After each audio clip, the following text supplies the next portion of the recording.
जी अस्सलाम वालेकुम। मेरा नाम है शर्जील उस्मानी और हम कमाई के आज क्रिएट कॉन्वर्सेशंस के एक और एपिसोड के साथ आपके साथ हाजिर हैं। मैं चीफ ऑपरेटिंग ऑफिसर हूं कमाई का, और कमाई एक टेक इनेबल एचआर कंपनी है जो कि रिक्रूटमेंट और हेडहंटिंग की सर्विसेज पे प्राइमरली काम कर रही है। आज हमारे साथ जो हमने गेस्ट बनाए हैं, इनका नाम है मोहम्मद नवाज। ये इम्तियाज सुपर स्टोर्स के रीजनल हेड ऑफ एचआर और एचआर बिजनेस पार्टनर हैं। इनके साथ अभी ये करंटली अभी ऑलमोस्ट 10 इम्तियाज के स्टोर्स और डिफरेंट वेयर हाउसेस की सारी एचआर के फंक्शंस को मैनेज कर रहे हैं।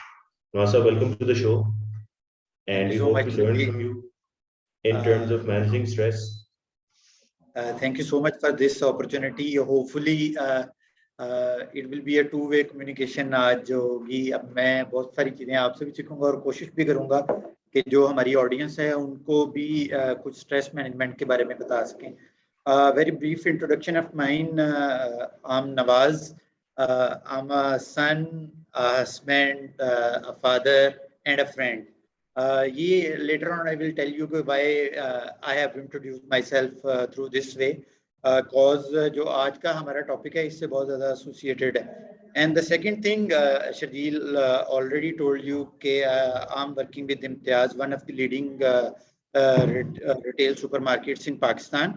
Or across Pakistan right now we have 20 supermarkets. So this is all about me.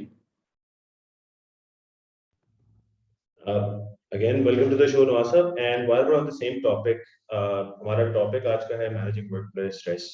थोड़ा सा I think before we start up, we would like to learn के how do you define workplace stress? किस चीज को stress के अंदर consider किया जाता है, और क्या हर वो चीज जिसको हम स्ट्रेस कंसीडर कर रहे होते हैं विद द ऑर्गेनाइजेशन, क्या वो स्ट्रेस ही है?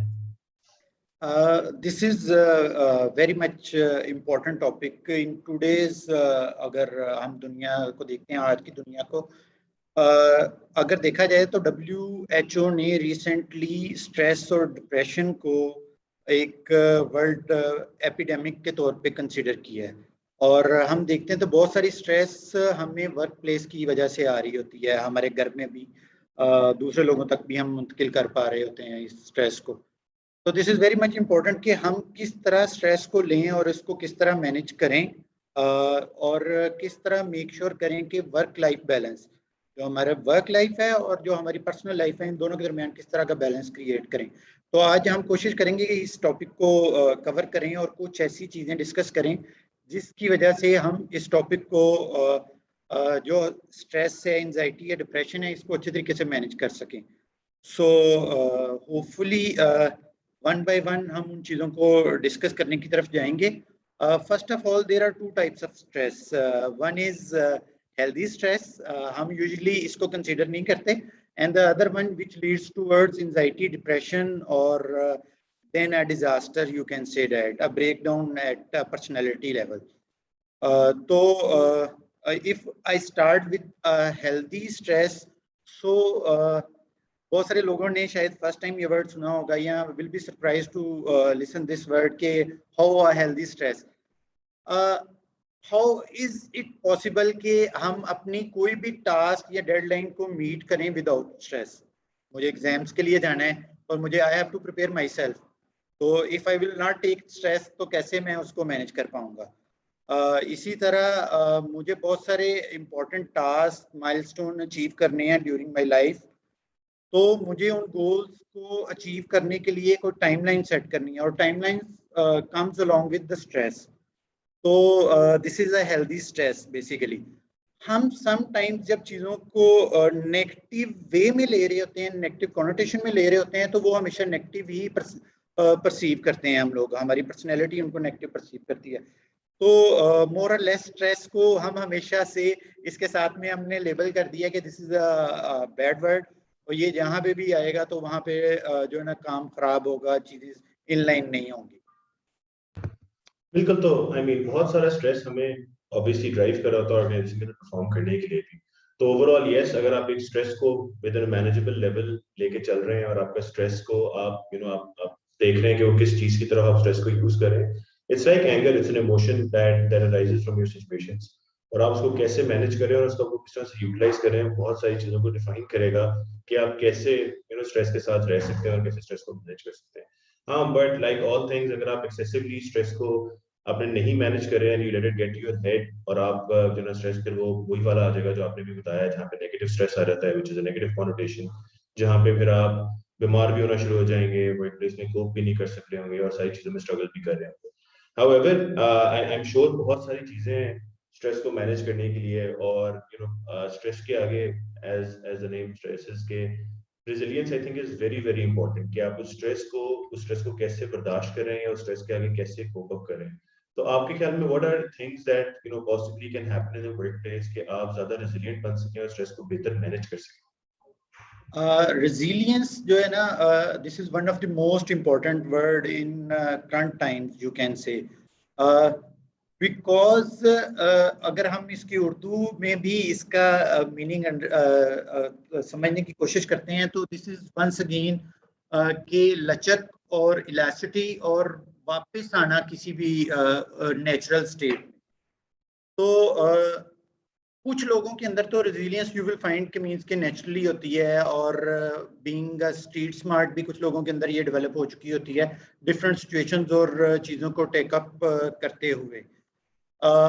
But we can build this resilience as well, क्योंकि this is in current times, अगर आप वर्क प्लेस इन्वायरमेंट और पॉलिटिक्स को अंडरस्टैंड करते हैं और देखते हैं कि किस तरह रैपिडली चेंज हुआ है, और स्पेशली कोविड में आके इस तरह से, इससे पहले वेबिनार्स का इतना ज्यादा ट्रेंड नहीं था, अभी इसको समझते हैं, लेकिन कोविड ने देखें किस तरह से इसको चेंज कर दिया, वर्क प्लेस इन्वायरमेंट को चेंज कर दिया।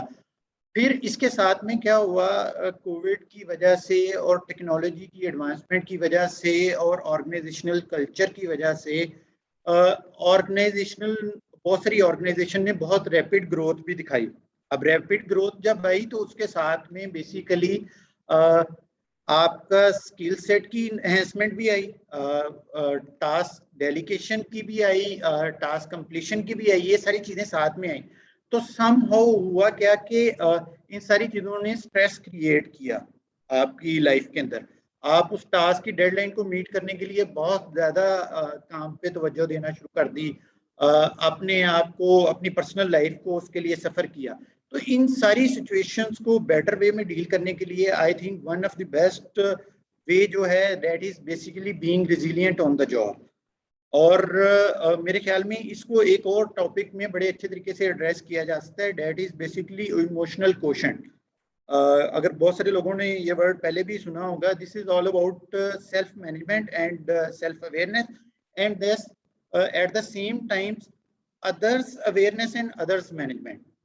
तो मेरे ख्याल में अगर हम इसको अप्लाई करते हैं, इस टूल को अप्लाई करते हैं, इसको लर्न करते हैं, इसको अपनी लाइफ का पार्ट बनाते हैं, तो automatically we will be in position के हम जो वर्क लाइफ स्ट्रेस है उसको अच्छे तरीके से मैनेज कर पाएंगे और उस स्ट्रेस को साथ अपने घर पे नहीं लेके जाएंगे। आई थिंक थोड़ा सा शायद हमें ये शुरू में बताना चाहिए था कि आप बहुत ज्यादा इमोशनल इंटेलिजेंस के ऊपर जरूर ट्रेनिंग्स भी करवा चुके हैं। You very well learned about the subject of emotional intelligence, and I think you try कि आप इसको जितना ज्यादा सिखा सकें, and I think this is one of the most important trainings to have in terms of managing people and managing stress, खास तौर के ऊपर।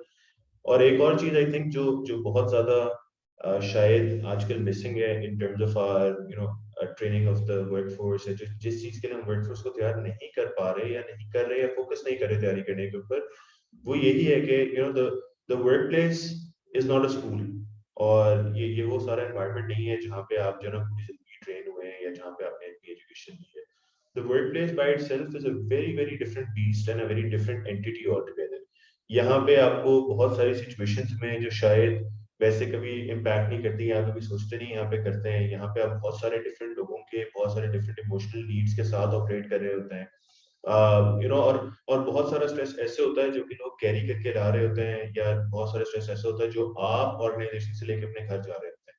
तो आई थिंक इमोशनल इंटेलिजेंस के साथ साथ थोड़ा सा हमें एक तो इमोशनल इंटेलिजेंस के बारे में जरूर बताएं, दूसरा और कौन सी चीजें जरूरी हैं, कौन से स्किल्स डेवलप करना जरूरी है स्ट्रेस मैनेज करने के लिए, क्या इंपॉर्टेंट है इस द न्यू जनरेशन जो कि वर्क प्लेस के अंदर है, या इवन द ओल्डर जनरेशन जिनको आदत नहीं है इसको मैनेज करने की, वो कैसे मैनेज कर सकती है बेहतर इसको? Thank you so much.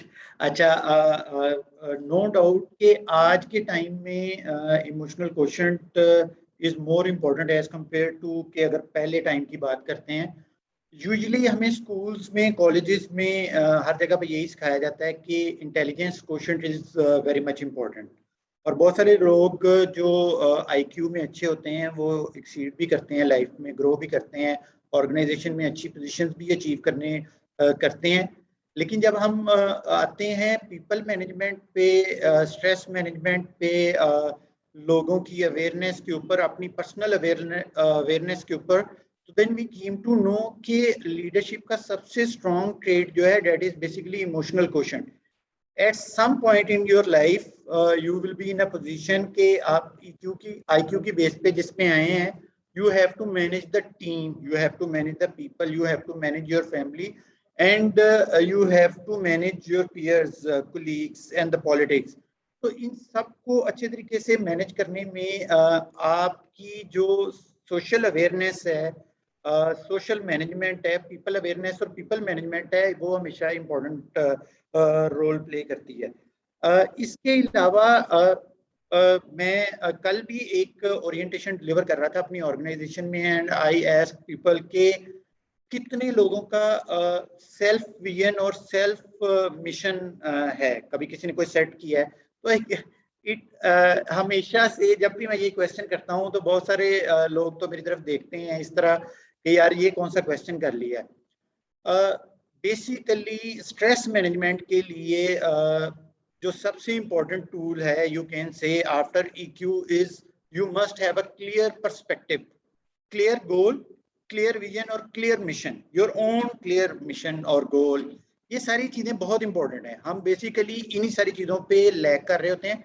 We are on the job due to some other reason, ठीक है। समहाउ समटाइम्स हमारा पैशन भी होता है। ये जब पैशन होता है तो ऑटोमेटिकली हमारा पर्सपेक्टिव बहुत क्लियर होता है। लेकिन जब पैशन नहीं होता और we are on the job, तो हमें मेक श्योर करना है कि हम एक अपना perspective being on the job इसको बड़ी क्लियरली डिफाइन करें। We must have our own self vision, mission and goals. तो ये स्ट्रेस मैनेजमेंट में बहुत इंपॉर्टेंट रोल प्ले करेंगे। Like for example, I'm getting stress because of my job nature, my boss and colleagues.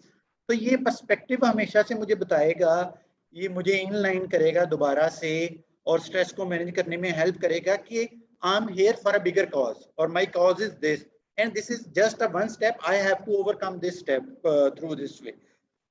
Then another important thing is social networking, जिसको frankly speaking आज के current time में बहुत ज़्यादा ignore किया जा रहा है। सोशल नेटवर्किंग से हम अज्यूम करते हैं लिंक्डइन, फेसबुक और बाकी सारी चीज़ें, ट्विटर और बहुत सारी अभी एप्लीकेशंस अवेलेबल हैं। थोड़ी देर पहले भी हम बात कर रहे थे कि even though I am here to deliver this session, I am getting stress. तो इसका सबसे बेस्ट वे क्या है to release this stress is basically your friends, your peers and your family. जब आप एक जगह से सीनरी चेंज करके अपने ऑफिस से निकल के अपने घर की तरफ जाते हैं, तो यही फ्रेंड्स, फैमिली और कोलीग्स जो हैं, it will help you to make sure कि आपकी वो स्ट्रेस जो है वो नॉर्मलाइज हो।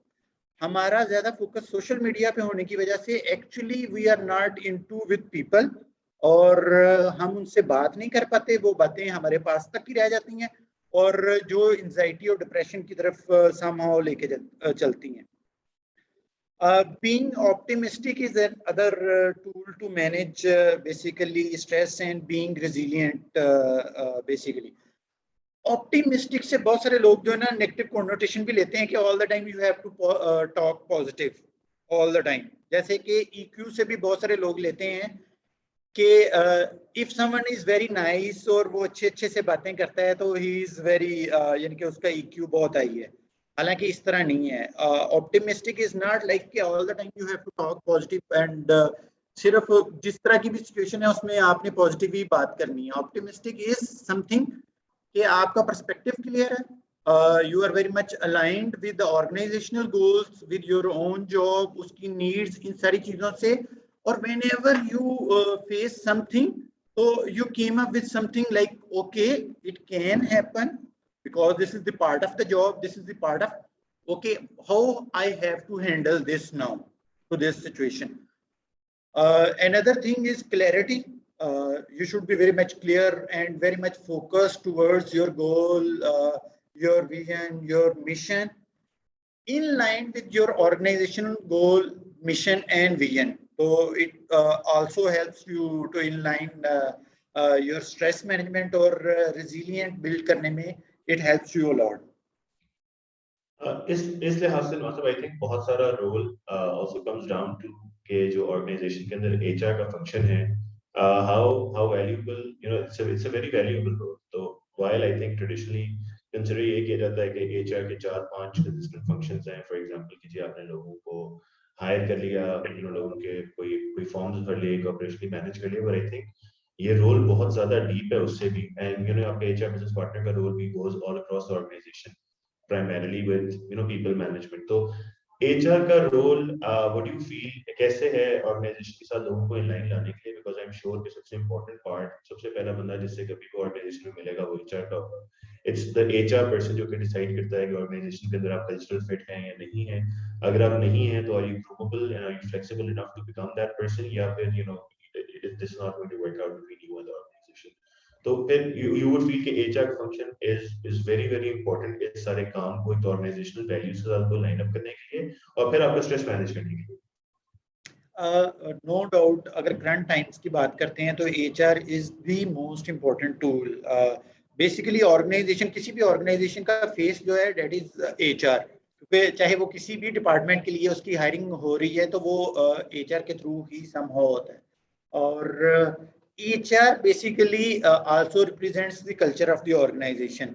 और अभी करंट टाइम में अगर देखते हैं तो HR is the one like कि जो सबसे इम्पोर्टेंट रिसोर्स को, ऑर्गेनाइजेशन के सबसे इम्पोर्टेंट रिसोर्स को मैनेज कर रहा होता है. तो इसी तरह हम अक्सर इससे पहले भी बात कर चुके हैं कि इवन आज के टाइम में अभी थोड़ा शिफ्ट भी होना शुरू हो गया कि HR के लोग जो है ना वो top of the top positions को भी अटेन करना उन्होंने शुरू कर दिया in the organization, being CEO और COO of the organization. Why जिसने वो रिसोर्सेज को मैनेज करना है, जो resources in shape of factory हैं, मशीन्स हैं, in shape of your stores हैं, वो सारे रिसोर्सेज कौन रन कर रहा है? वो एक ह्यूमन रिसोर्स जिसको आप हायर करने जा रहे हैं थ्रू HR, वो रन कर रहा है. अगर आप वहां पे राइट डिसीजन करते हैं तो ऑटोमेटिकली वो सारे रिसोर्सेज मैक्सिमम आउटपुट के साथ डिलीवर होंगे टू योर कस्टमर्स और कंज्यूमर्स. अदरवाइज वहीं पे प्रॉब्लम आएगा तो आगे वो कभी भी नहीं जा पाएगा. HR का यहाँ से साथ साथ दूसरा सबसे इंपॉर्टेंट रोल होता है ऑर्गेनाइजेशनल कल्चर बिल्ड करना और मेक श्योर करना कि वो वैल्यूज जो उसने डिफाइन की हैं, जो भी इंटरनल ऑलरेडी ऑर्गेनाइजेशन में लोग काम कर रहे हैं उनके साथ भी इन लाइन हो वो उन वैल्यूज के साथ, और वो लोग जो बाहर से आ रहे हैं वो भी आए प्रॉपर ओरिएंटेशन के थ्रू उन वैल्यूज का पार्ट बन जाए. So they will be a part. So this way I believe so कि ऑर्गेनाइजेशनल स्ट्रेस जो होती है उसको या वर्कफ्लो वर्क प्लेस स्ट्रेस जो है उसको मिनिमाइज किया जा सकता है. तो आपने हमें कुछ चीजें आई थिंक थोड़ा सा ड्रिल डाउन कर लेना चाहिए. you've given us a few steps के स्ट्रेस मैनेजमेंट के लिए. First of all, it's very important to align yourself with the organizational visions and goals. Organization में बहुत सारी लेयर्स के अंदर काम हो रहा होता है. तो while top management, because they're very much in line with the leadership of the organization, शायद अंडरस्टैंड करते हो उस विजन को और उसको. अब आई थिंक इसके दो स्टेप्स हैं. एक तो है एक्सेप्ट करना ऑर्गेनाइजेशन के विजन को कि this is exactly what the organization is going to be और मेरा इसमें ये रोल है. एक तो आपने वो कैलिब्रेशन करनी होती है. दूसरा इट्स टू कि मेरा जो भी काम है, चाहे मैं इस ऑर्गेनाइजेशन में जिस मर्जी लेवल पे काम कर रहा हूँ, फोकस उस ऑर्गेनाइजेशनल विजन को अचीव करने का ही है जिसके लिए पूरी ऑर्गेनाइजेशन काम कर रही है. तो टॉप लेयर मैनेजमेंट के लिए तो शायद थोड़ा आसान हो, लेकिन उसके बाद अगर if you have 6-7 different steps in the organisation, तो आप कैसे पूरी ऑर्गेनाइजेशन को कैलिब्रेट कर सकते हैं to be in line with the same organizational vision and value, ताकि वो फिर बाद में कोई एंजाइटी क्रिएट ना हो रही हो, कोई स्ट्रेस क्रिएट ना हो रही हो उस सिचुएशन से जहां पे उसको अपना काम इंपॉर्टेंट ना लग रहा हो या उसको ये ना लग रहा हो कि मेरे काम की कोई वैल्यू है. आपने बड़ा अच्छी एक चीज हाईलाइट की, acceptance of change. Basically whenever you are going to join a new organization or a new role or a new department in the same organization, acceptance of change. You cannot start your work straight away without acceptance of that change. Okay, I'm new in a new organization. I'm in a new role, I'm in a new department. और इस time की need क्या है? Once again, going back to this COVID situation, specially I don't know across the world भी इस पे बहुत सारी कॉन्स्पिरेसी थेरीज भी आई और बहुत सारा काम भी हुआ. इसमें यही था कि as soon as you accept this COVID situation, so you will be in a better position to cope up with the situation or to get out of this situation. तो हमने देखा कि वाकई उन नेशंस ने, उन लोगों ने जल्दी से इस सिचुएशन को कोप अप किया और इससे बाहर निकल गए जिन लोगों ने इसको एक्सेप्ट कर लिया. ऑन द अदर हैंड जिन्होंने नहीं किया, so same is the scenario here in the organization. If you will not accept this new position, new challenge, new task और ये new organization, तो ऑटोमेटिकली वो जो बर्डन पिछली ऑर्गेनाइजेशन से आपके साथ चले जा रहा है, आपके माइंड के अंदर है, वहां पे ये होता था, वहां पे ऐसा था, वहां पे तो ये नहीं था होता, वहां पे तो मेरा बॉस ऐसा था. तो somehow it will, क्योंकि we have to take already we have taken a decision to join this organization, to join this role. होगा क्या, वो बर्डन मेरे साथ चलता रहेगा और वो stress after certain amount of time it will convert into anxiety and depression और फिर it will be a disaster.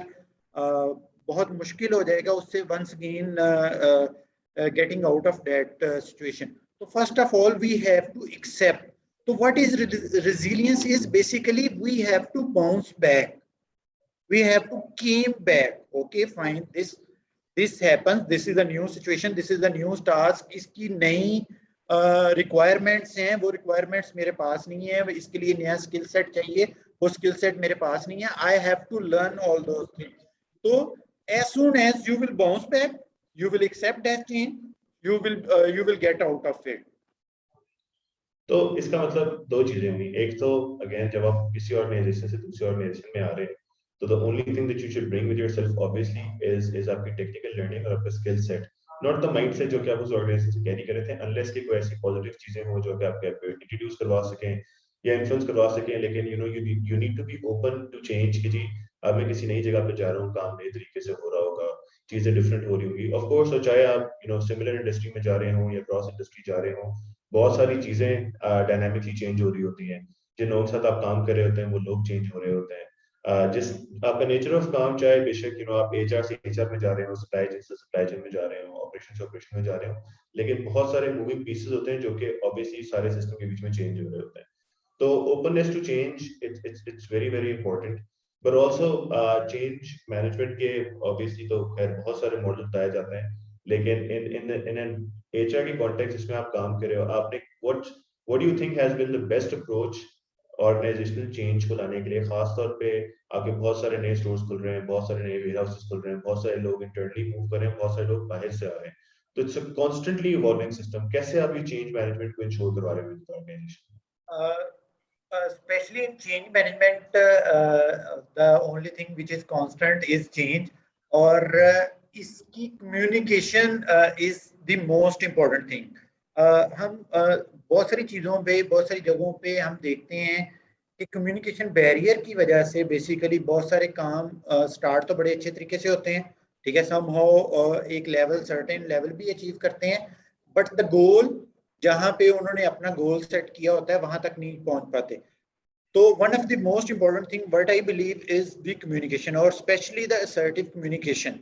Why assertive communication? Cause both organisation and at the same time जो एम्प्लॉई है उन दोनों को एक सेम फीलिंग, सेम लेवल पे आनी चाहिए कि if the organisation win, automatically I will win.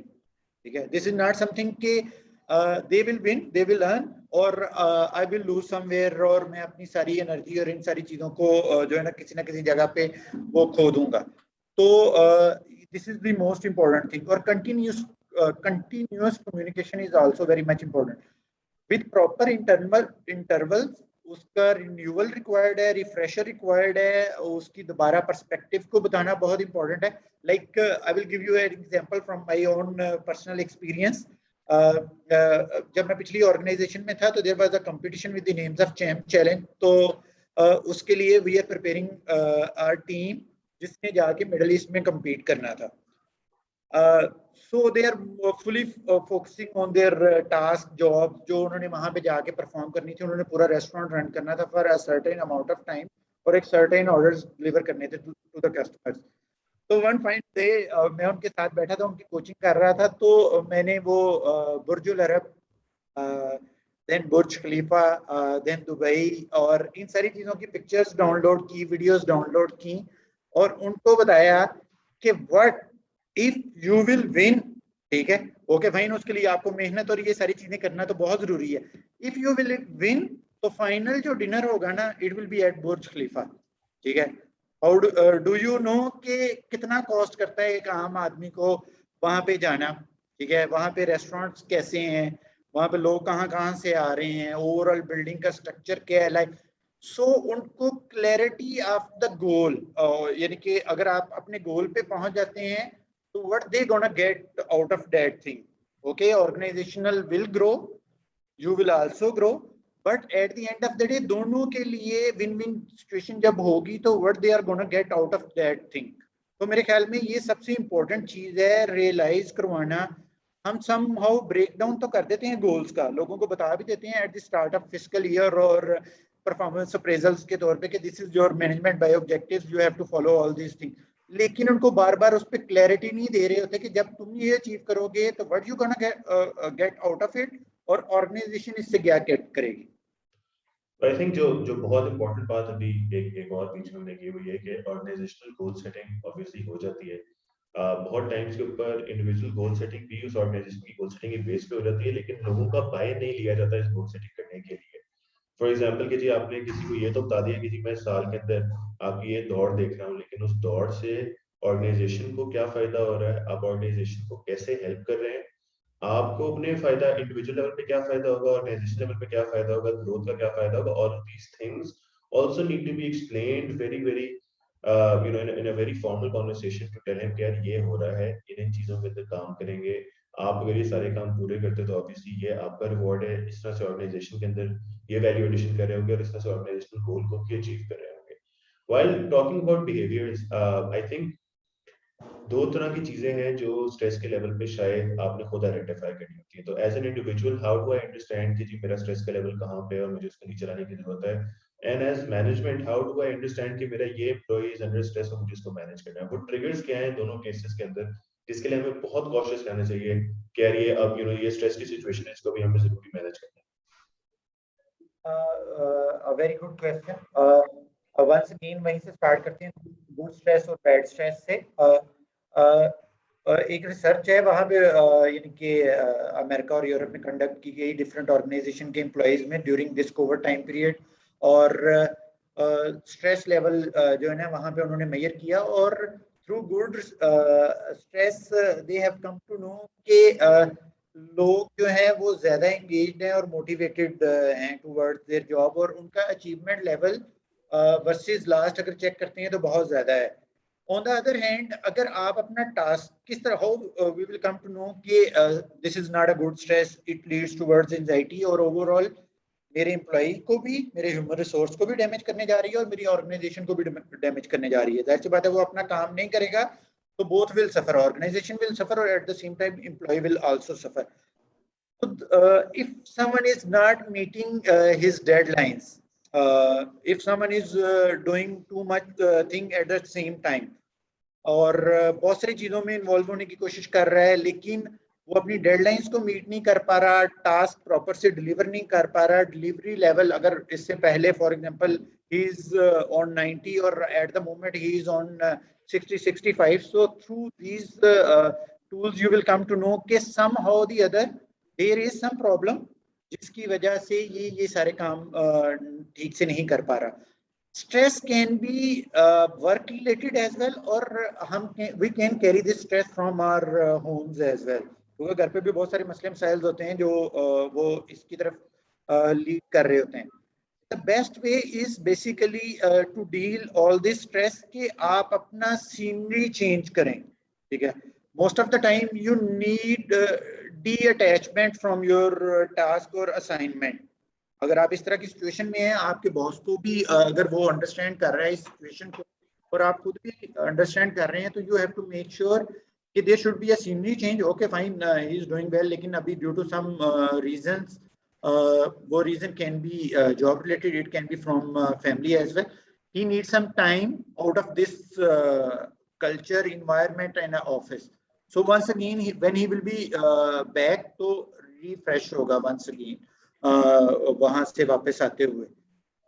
And there are other tools as well available जिसके थ्रू आप उसकी कोचिंग कर सकते हैं, उसको गाइडलाइंस प्रोवाइड कर सकते हैं और दोबारा जो है ना वो मोटिवेट करके जो है ना वो लेके आ सकते हैं.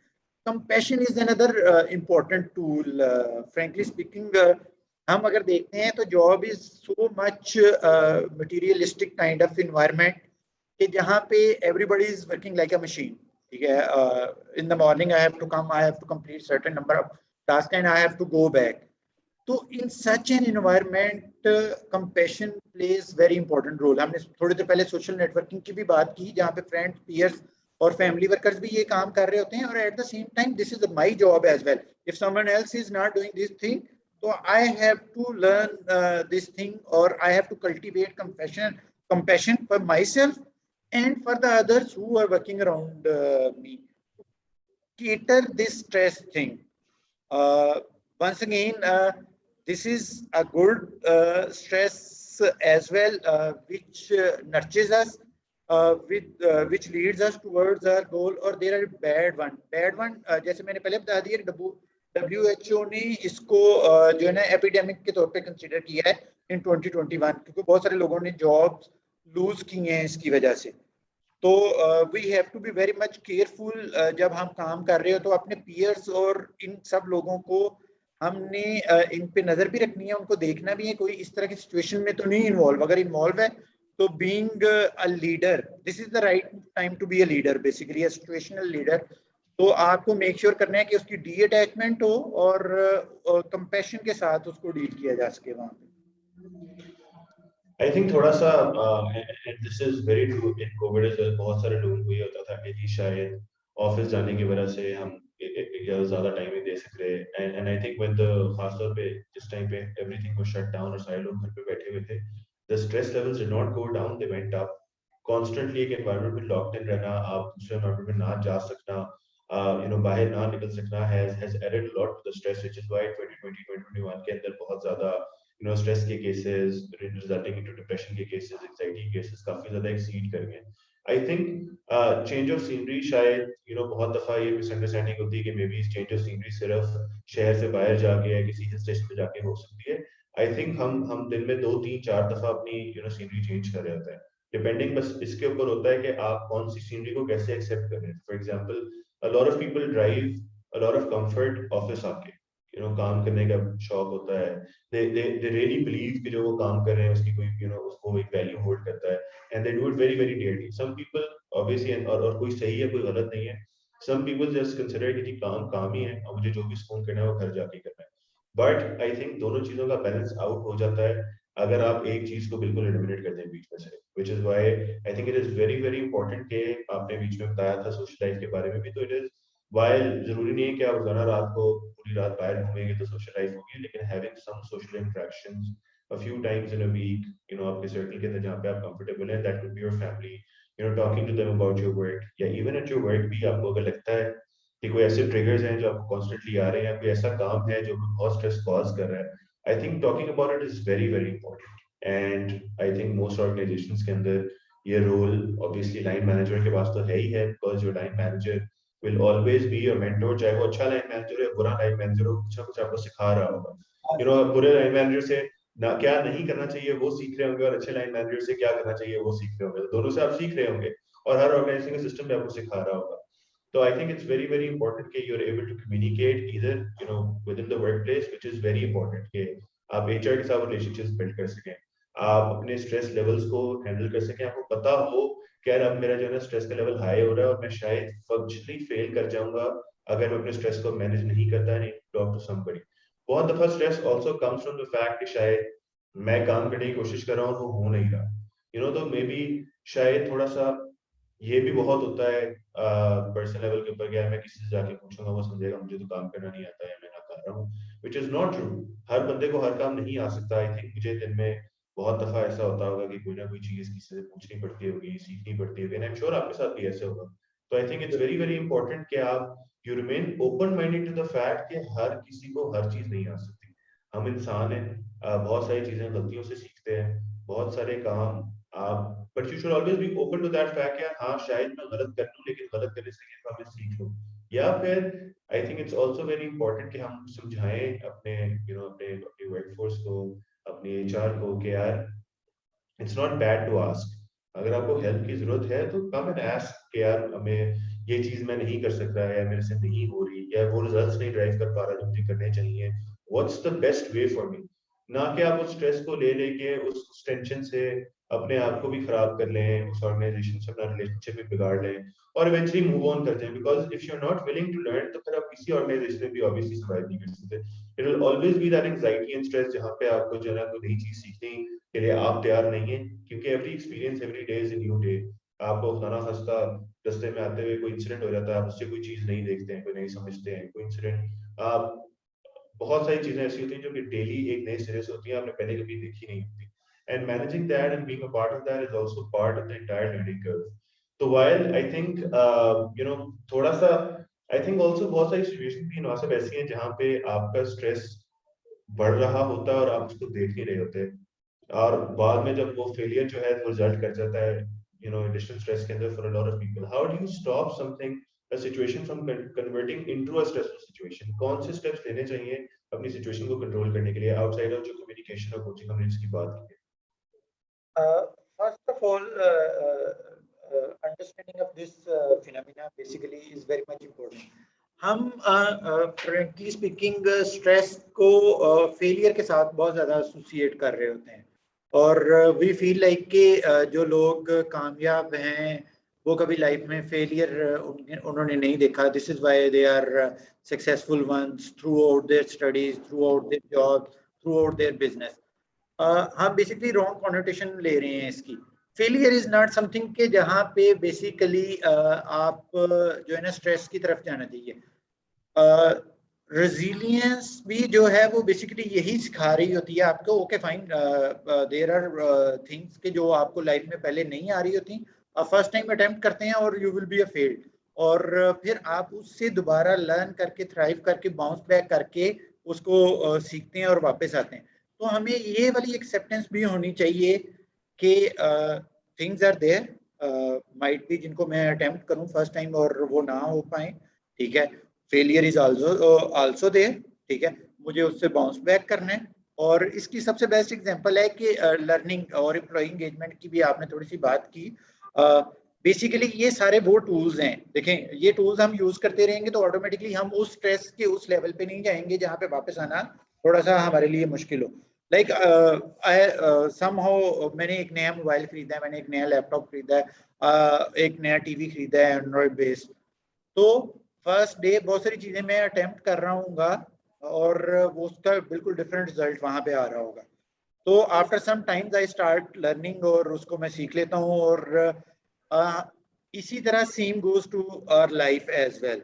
वहाँ पे भी बहुत सारी चीजें हम फर्स्ट टाइम ट्राई कर रहे होते हैं, एक नई जॉब की नई रिक्वायरमेंट होती है, वहाँ पे एक टास्क ऐसा मुझे मिला है जो मैंने उससे पहले कभी नहीं किया। तो there is no shame to ask to someone. आजकल ये वैसे लिंक्डइन पे थोड़ा फेमस भी हो रहा है, ठीक है, कि people start sharing this thing because it happens, और इसकी वजह से बहुत सारे लोग स्ट्रेस में चले गए हैं। और फिर देयर इज अ लेवल कि जहाँ पे आप किसी भी और बात को सुनने को तैयार नहीं होते, आप ऐसी माइंड कंडीशन के अंदर चले जा चुके होते हैं। तो लोगों ने ये शेयर करना भी शुरू किया है कि देयर इज लाइक इसमें there is no shame, you can ask anything to anyone. जैसे मैंने मोबाइल की एग्जांपल दी, मेरे ख्याल में बहुत कम लोग होंगे जो from the very first day वो उसको उसी तरह यूज करते हैं, उसके सारे फंक्शंस और फीचर्स से अवेयर्ड होते हैं। With the passage of time आप उसको इसी तरह, same goes to your bike, same goes to your car. तो एक्सेप्टेंस जो है ना, this is the only tool, acceptance of change और एक्सेप्टेंस ऑफ स्ट्रेस, ये वाहिद टूल है कि आपको उस जगह पर नहीं जाने देगा ये बेसिकली। और दूसरी इंपॉर्टेंट चीज जो हम समझते हैं कि स्ट्रेस हमेशा वर्क प्लेस पे सिर्फ इसी वजह से आती है कि वो अपने टास्क प्रॉपरली अचीव नहीं कर पा रहा, उसके पीयर्स अच्छे नहीं है, देयर इज अ पॉलिटिक्स और there are so many other things. Another important factor जो मैंने अपने पर्सनल लाइफ एक्सपीरियंस से सीखा है, that is basically employ engagement. I go to a job, job पे कोई इतना ज्यादा काम नहीं है, all the time what I will do, खाली ज़हन हमने भी सुना है शैतान का घर होता है, तो throughout the day I will do politics, और when someone else do politics against me, तो वो क्या करेगा, it will lead towards stress, और हमें लगेगा ये भी बुरा है, वो भी बुरा है, बॉस भी देखो ये कहता है, ये कह रहा है मेरे बारे में, उसने मेरी टांग इस तरह खींचने की कोशिश की। तो वी बीइंग एचआर पर्सन, हमें ये मेक श्योर करना चाहिए कि employ should be fully engage, when he will be engage, और ये सर्वे से भी प्रूव्ड है, when he will be engage, उसके बाद बहुत कम टाइम होता है दूसरी चीजों के बारे में सोचने से। तो स्ट्रेस का एक बहुत बड़ा एलिमेंट ये भी है कि ऑल द टाइम हम बहुत सारी सोच साथ लेके चल रहे होते हैं और उन्हीं के बारे में सोचते जाते हैं और उनसे नेगेटिव जो है ना वो इम्प्रेशन और फीलिंग्स जनरेट हो रही होती है। तो आई बिलीव कि acceptance is very much important, कि हम उस लेवल तक ना जाएं। I think थोड़ा सा before we open the floor to question and answers, I think कुछ चीजें जो हमें समराइज करना बहुत जरूरी है. There are different levels of audience जो कि शायद हमारे साथ देख भी रही होगी और समझ भी रही होगी. For new entrants into the into the workforce, उनके लिए बहुत जरूरी है अंडरस्टैंड करना कि this is the first time that जो एक ऐसी जगह पे जाने लगे हैं जहाँ पे वो शायद जिससे भी ज्यादा टाइम गुजारेंगे. उधर बहुत सारी चीजें नहीं होंगी, बहुत सारी चीजें अंडरस्टैंडिंग से बाहर होंगी. पहली बात तो it's okay, it's okay to not know everything at the first day of the job. आपको हायर किया जाता है, आपका कुछ आई थिंक ज्यादातर हायर किया जाता है तो देख के आपकी फ्लेक्सिबिलिटी टू लर्न है या नहीं है, are you a fit for the organisational culture, और आपके technical skills are in that same spectrum जो कि ऑर्गेनाइजेशन को रिक्वायर्ड है या नहीं. अगर आपने ये तीन चीजें पूरी की हैं तो organisation obviously has to teach you to do some things. आप स्कूल से, कॉलेज से, यूनिवर्सिटी से सीख के एकदम से नहीं आ सकते. तो be open to that change, be accepting of the fact कि जी मुझे हर चीज नहीं आती और मैंने हर चीज नए सिरे से सीखनी है. और ज्यादा से ज्यादा सीखने की कोशिश करें, ज्यादा से ज्यादा कम्युनिकेट करें, अपने पीयर से बात करें, talk to your line managers, talk to HR, और देखें कि आप किस तरह से ऑर्गेनाइजेशन के विजन के अंदर, किस तरह से ऑर्गेनाइजेशन के गोल्स के अंदर कंट्रीब्यूट करें. इफ यू फील कि आपका जो भी आप काम परफॉर्म कर रहे हैं वो ऑर्गेनाइजेशन के साथ कोई वैल्यू ऐड कर रहा है, तो आई थिंक वो ऑटोमेटिकली आपको हेल्प कर जाएगा मैनेज करने के अंदर. आपके लिए it will make life more impactful for you, और आपको जो स्ट्रेस और एंजाइटी आती है वो रिड्यूस हो जाएगी. Also, I think it's important to understand that not all stress is bad. Stress is also a very, very good motivator. If you're able to manage your stress levels and if you're able to manage stressful situations, तो आप बहुत जल्दी grow कर सकते हैं. Which is where your emotional intelligence वाला बात came in. कि it's very, very important to understand कि IQ is not everything. शायद leaders के अंदर EQ बहुत ज़्यादा होता है, IQ अगर कम भी हो तो emotional quotient पे अपने काम करना, understand करना, it's very, very important. तीसरा, I think the very important thing we discussed is to keep an open social communication channel. It could be your friends, it could be your family, it could be your parents, it could be your peers also, या आपके साथ जिसके साथ भी वो relationship है जहाँ पे आप पूछ सके, समझ सके और सीख सके. मेरे ख्याल में स्ट्रेस आपको ये नहीं आ रहा होता कि मेरे सर पे काम है, मैंने काम करना है. स्ट्रेस ये होता है कि यार मेरा शायद ये काम बहुत मुश्किल है या बहुत टाइम टेकिंग है या टाइम बाउंड है, ये एक्टिविटी मुझे करनी नहीं आती, मुझे फ्रेश तरीके से सीखना है. आई थिंक उसके लिए the first thing to I think say to yourself is कि यार दिस इज समथिंग जो कि मेरे से पहले भी लोग कर रहे थे और बाद में भी करेंगे. I can also learn it and be open to that change, be open to that learning और सारा कुछ करने के लिए.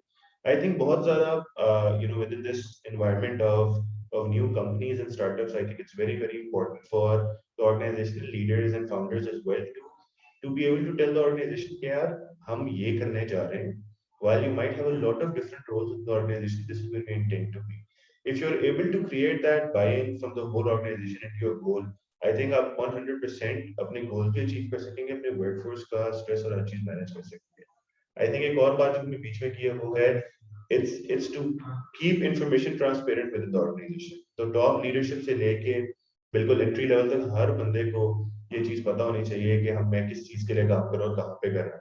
आई थिंक हम अपने यूनिवर्सिटी के टाइम पे मिसाल सुनते होते थे कि when NASA was set up, तो the president of the United States went into the building और उसने जाके ना आगे एक स्पीकर था जो स्वाई कर रहा था और उसने कहा कि तुम क्या कर रहे हो. He said I'm going to put the man on the moon.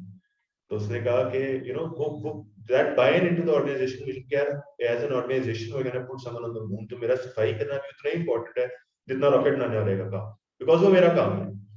Taking acceptance for your work, being open to change, learning things, communicating, and I think maintaining a balance between stress free environment जहाँ पे आप जाके openly communicate कर सकें and managing stress in environments and making sure कि your stress जो कि आप देख रहे हैं वो पॉजिटिवली इन्फ्लुएंस कर रहा है आपको, नेगेटिवली आपको जो है नुकसान भी दे रहा है, बिकॉज फिर आप बर्नआउट की तरफ या एंग्जाइटी की तरफ, डिप्रेशन की तरफ जा रहे हो। आई थिंक थोड़ा सा हमें क्वेश्चन आंसर्स के लिए भी ओपन कर देना चाहिए। आई एम सॉरी, आप शायद कुछ कहने लगे थे, आप वो कहते हैं फिर भी लोग वह आप लाइक वेरी राइट कि वो नासा वाली एग्जांपल आपने दी, और specially the most important thing is why you are doing this thing. हमने जब पहले भी बात की पर्सनल विजन की, तो most of the time Simon Sinek को बहुत सारे लोगों ने सुना होगा, the golden circle. Most of the time what we are doing or how we are doing, we know every single thing about it, but why we are doing this thing बहुत कम लोग जानते हैं। तो this is the most important buy-in कि why I am doing this. When you are clear on this thing, तो automatically ये stress वाला element यहाँ पे बहुत दूर चला जाएगा यहाँ से। बिल्कुल। तो I think we take the last few minutes for question and answer. अगर किसी के हैं ऑडियंस में से कोई क्वेश्चन पूछना चाहते हैं वो हमें बता सकते हैं, we try to our best कि हम उसको आंसर कर सकें, एड्रेस कर सकें।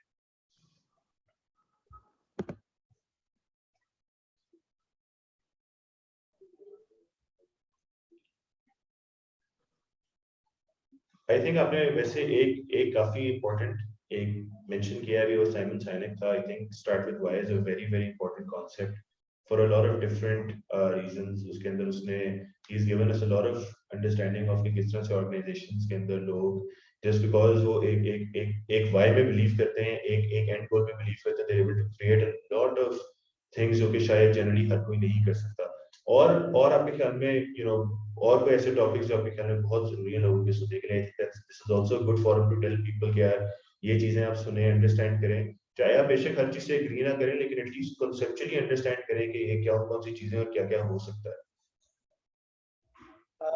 बेसिकली ये to manage the stress on work place, ये भी सबसे इम्पोर्टेंट चीज़ है। आजकल बहुत ज़्यादा वेबिनार्स, ट्रेनिंग्स और off site meetings, motivational speakers, ये सब लोग अवेलेबल हैं। इन सब लोगों का पर्पस इन रियल यही है कि वर्क लाइफ बैलेंस को क्रिएट किया जा सके और स्ट्रेस को अच्छे तरीके से मैनेज किया जा सके। साइमन सिनेक की बात की हम लोगों ने, one of the leading psychologist eight the moment around the clock. इससे पहले हमने EQ की बात की। तो ये सब लोग अगर हम देखते हैं तो ये सब लोग बेसिकली लोगों के इमोशंस को बेटर वे में यूज करने की बात करते हैं। Sense of purpose, sense of urgency create करने की कोशिश करते हैं और अलाइनमेंट की कोशिश करते हैं विद योर ऑर्गेनाइजेशनल गोल और with your personal life goal. इन सारी चीज़ों के साथ अलाइनमेंट की कोशिश करते हैं। तो और HR की भी जितनी भी मोर और लेस थेरीज इस टाइम ड्राइव्ड हैं, ये सारी की सारी टॉप साइकोलॉजिस्ट ने ही ड्राइव की हैं, और इन सब का भी पर्पस यही है कि ज़्यादा से ज़्यादा एंगेजमेंट। तो आई बिलीव कि you should go for EQ to learn EQ। इसको प्रैक्टिस करें डेली बेसिस के ऊपर। 5-6 जो मैंने बताए हैं स्टेप्स जिनसे हम रेजिलियंस और इसको वर्क प्लेस स्ट्रेस को मैनेज कर सकते हैं, उस पर प्रैक्टिस करें। आपने जो बातें बताई हैं उनको करें, अपना पर्सपेक्टिव क्लियर रखें, गोल और विजन सेट करें, why you are in this organization और why you are doing this. मैं अक्सर एग्जांपल देता हूँ पाकिस्तानी क्रिकेटर्स की। I believe so, might be I am wrong, कि जितने क्लियर वो अपने गोल में वो लोग हैं और कोई और नहीं होता। इवन दो कि आपने देखा होगा कि वो अच्छे स्कूल्स में नहीं गए होते, समहाउ कई तो स्कूल्स में ही नहीं गए, लेकिन दे नो कि this is the end point where they have to go, और उसके लिए इतना फोकस्ड हैं और उसके लिए हर तरह का काम करने को वो तैयार हैं।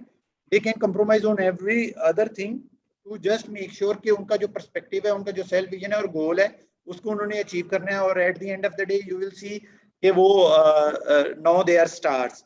तो हमारा प्रॉब्लम क्या होता है, हम वो वाले गोल पे क्लियर नहीं होते। हारिस रऊफ का पिछले दिनों सबने इंटरव्यू सुना होगा, उसने कहा कि जब उसने स्विगी गैस की तरफ से खेला और वापस अपने बॉस के पास गया जहाँ पे लोकल काम करता था, तो उसने कहा कि you have to choose between this job and this cricket thing. तो कहता I am very much clear कि मैं I have to choose cricket, और the end result is now he is performing being a hero.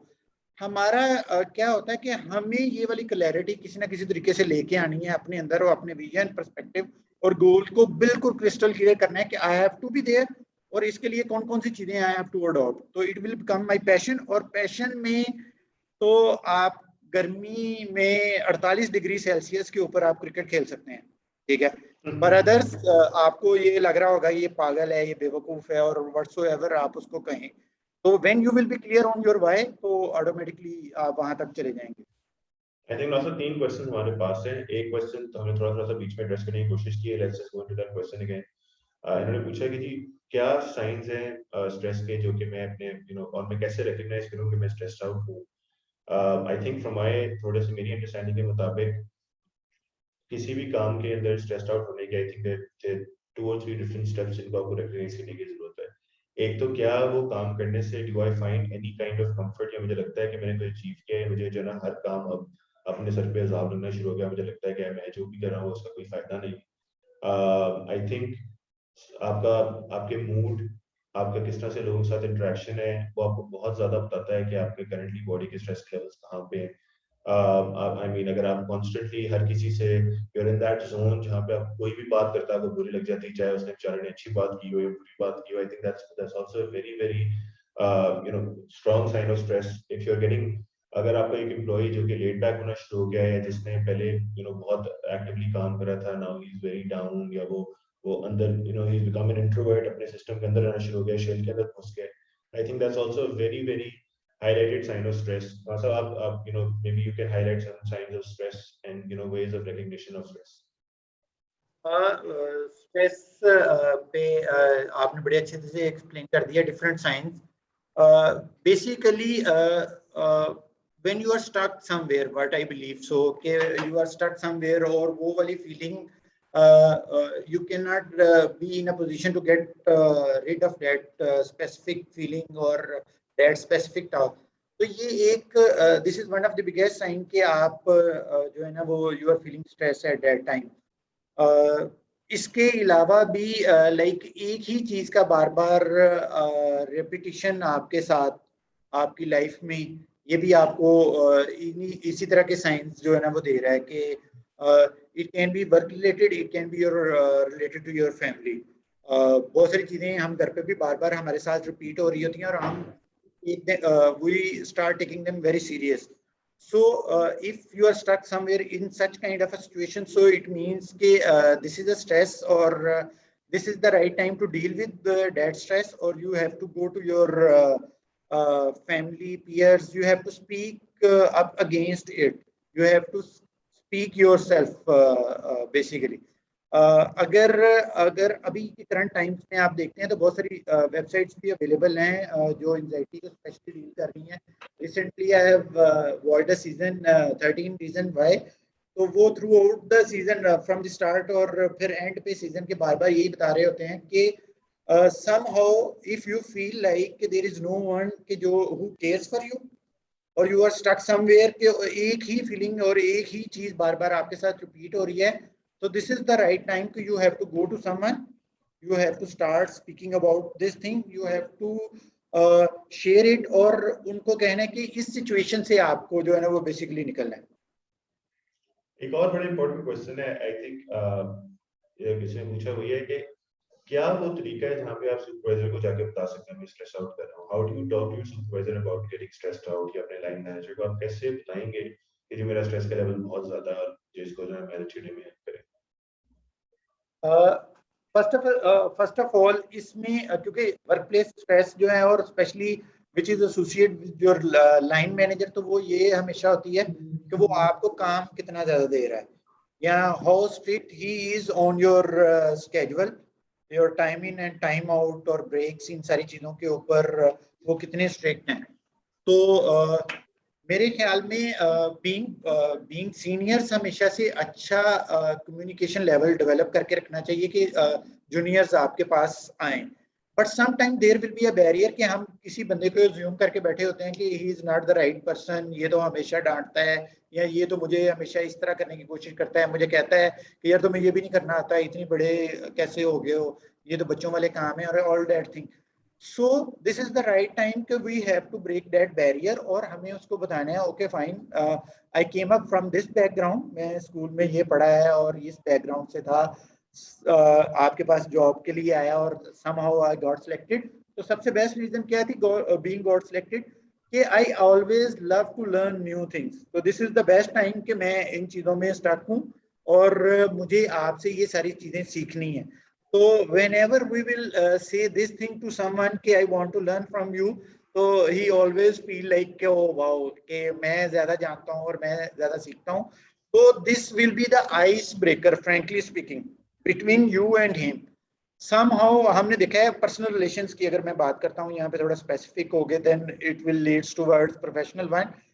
हम दोनों अपनी अपनी जगह पे बैठे हैं, एक बात को जहन में उसको इशू क्रिएट करके, and that moment we start speaking on that specific thing, हमें लगता है ये तो बात ही नहीं थी एग्जिस्ट करती. Same goes to the organisation as well, क्योंकि ऑर्गेनाइजेशन में भी जो बंदा आपको लीड कर रहा है, he is the same human being जिसके साथ आप घर में रिलेशन बना के बैठे हैं और वहां पे इशू सॉर्ट आउट हो रहा है. तो if he is not the one कि जो प्रॉपर कोचिंग प्रोवाइड कर रहा है, तो you should go to him and ask for this thing. I think it's very very important कि आप two-way communication को ensure करवाएं with the organization. और आप किसी पॉइंट के ऊपर भी ये सिचुएशन ला रहे हो जहाँ पे आप उससे बात नहीं कर सकते या वो आपसे बात नहीं कर सकता और आप दोनों एक बीच में फंस गए हैं और जो अंडरस्टैंडिंग क्रिएट नहीं कर सकते. I think it is very important for line managers कि वो ये ट्रस्ट इंस्टिल करें अपनी टीम्स के अंदर कि यार आप हमारे साथ ये बात कर सकते हैं, वो they will help you. Boss और सबऑर्डिनेट का रिलेशनशिप सिवाय एक रिपोर्टिंग लाइन के, it should always remain a mentoring coaching का relationship. Or yes, because performance drive करनी है, you can always drive better performance with people that trust you. अगर आपको लोग ट्रस्ट नहीं करते तो आप परफॉर्मेंस ड्राइव नहीं कर सकते. एंड आई थिंक ये जो सबऑर्डिनेट्स उनका भी काम है to build that trust with the boss. उसको ये ना ट्रीट करें कि सिर्फ जो है ना मेरा दुश्मन ही रहेगा हमेशा और ये जो है ना वो बंदा है जो हमेशा मेरे से जो है मुझे बुला के मेरे से काम का पूछेगा. I think it's to build a healthy relationship जैसे आप घर पे करते हैं. मतलब आपके वालिद साहब भी एसेंशियली शायद सबसे ज्यादा आपको डांट भी वालिद साहब से पड़ती है. आपको वो कहते हैं ना सूरज का चमकता सूरज होता है घर का, गर्म भी होता है, लेकिन आपको ऑब्वियसली वो प्रोवाइड करे तो सारा कुछ जो आपको सबसे ज्यादा नेसेसरी होता है. आई थिंक बॉस के पास भी एक टीचिंग का रोल है जो कि बहुत इंपॉर्टेंट है और आपको उस रोल को रिकग्नाइज करना है और उसको भी रिकग्नाइज करवाना है. आई थिंक नासर जो before we end this session एक और बहुत इंपॉर्टेंट सवाल है, वो ये है कि अगर आपको इंटरव्यू के बीच में कोई स्ट्रेस रिलेटेड सवाल आ जाता है तो उसको कैसे आंसर कर रहे होंगे. क्या आप आई थिंक वो थोड़ा सा ये पूछना चाह रहे हैं, अगर आपको पूछता है कि आप स्ट्रेस कैसे मैनेज करते हैं, तो दो एक टिप्स जो आप अगले कुछ सेकंड में बता सकें before the session ends. Interview जैसे कि मैं भी अभी यहाँ पे आया और वेबिनार को स्टार्ट करने लगा, तो मैंने भी इसी बात से स्टार्ट किया. I am also feeling stress, ठीक है. और इंटरव्यू भी बड़ा नेचुरल है, जाहिर सी बात है. You are sitting in front of someone जिसको आप बिल्कुल नहीं जानते और you have to present your best self in that specific amount of time. तो usually at start we feel stress or somehow someone came up with the question कि जिसको सुनने के बाद we feel like कि might be I will not be in a position to answer that question, or it will give a negative impact of me on the interviewer. So what I feel in such a situation, if you feel like trust जो है ना, trust का element कहीं पे भी break नहीं होना चाहिए. Even being in the interview, हम जब किसी चीज को उस सिचुएशन को हैंडल करने की कोशिश करते हैं जिसके बारे में हम वेल अवेयर नहीं होते और हम कुछ इधर उधर की बातें करना शुरू करते हैं, तो it also break the trust, जिसके बाद वो दोबारा जो है ना उसी क्वेश्चन पे आने की कोशिश करता है. तो आई पर्सनली बिलीव कि अगर आपको कोई इस तरह का क्वेश्चन आ गया और यू फील लाइक कि ये you can not be in a position to answer that specific question, तो straight way you have to say कि okay sir, I don't have an idea about that question, पहले कभी deal नहीं किया, पढ़ा नहीं है. तो होपफुली कि I will learn from you and whenever I will go back तो मैं इसको दोबारा वंस अगेन जाके देखूंगा, क्योंकि यूजुअली इंटरव्यू में इसी तरह के क्वेश्चन से स्ट्रेस होती है जिनको हम नहीं जान रहे होते. आई थिंक दूसरा थोड़ा सा अगेन हर वो चीज जिसको आप नहीं जानते की वजह ये होती है कि आप उस पर फोकस नहीं कर रहे होते, आप देख नहीं रहे होते. इज द सेम है सेइंग कि जी आप किसी से पूछें कि तुम टाइम कैसे मैनेज करोगे, अगर किसी ने किया ही ना हो वो कह तो ये देगा सर मैं 100% सुबह को आऊंगा, लेकिन आपको मुझे पता है कि कितने सारे लोग हैं जो आपको इंटरव्यू के बीच में हमेशा यही कह के जाते हैं कि सर मैं कभी परेशानी में दूंगा, मैं पूरे टाइम पे ऑफिस आऊंगा, और आमतौर पे होता है कि आधा दिन उसको ढूंढने में निकल जाता है कि अरे बंदा आया था कि नहीं आया था. तो आई थिंक पहले रिकग्नाइज करना है इस चीज को कि आपसे जो जो वो डिस्कस कर रहा है, जो पूछ रहा है, क्या उसकी जो स्ट्रेस के बारे में आपको क्या पता है, आपको स्ट्रेस के एनवायरनमेंट के बारे में क्या पता है, आपने किस तरह के एनवायरनमेंट में काम किया है। दूसरा, आई थिंक थोड़ा सा we also have to see the positive side of things के इफ एक सर्टेन अमाउंट ऑफ स्ट्रेस, मतलब मैंने 9 से लेकर 6 बजे तक काम करना है और मैं काम इन्हीं आवर्स के बीच में करना है और कुछ काम ऐसे जो मैंने आज के दिन में पूरे करने हैं, ये स्ट्रेस जरूर है, लेकिन ये ऐसा स्ट्रेस नहीं है जो आपको जो ना एंग्जाइटी क्रिएट कर दे। स्ट्रेस वो होना चाहिए जहाँ पे आपको लग रहा हो कि यार हाँ शायद कोई ऐसा फाइनेंशियल इम्प्लीकेशन है मेरे काम की कि अगर मैं गलत करूंगा तो वो हो जाएगी। तो उस काम के लिए आई थिंक ओपनली कम्युनिकेट कर पाना, उसको रिकग्नाइज कर पाना, सिचुएशन को देख पाना इज वेरी वेरी इंपॉर्टेंट कि आप क्या करें क्या नहीं करें। हमारे पास सेशन में एक और सवाल आया है कि पॉजिटिव स्ट्रेस का एक दफा दोबारा बता दें कि what is positive stress. Positive stress is something which always motivates you basically to meet your deadlines.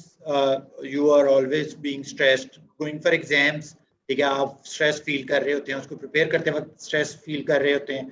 तो ये सारी वो स्ट्रेस हैं बेसिकली जो आपको मोटिवेट करती हैं to achieve some goal, your personal goal, your departmental, your organisational goal.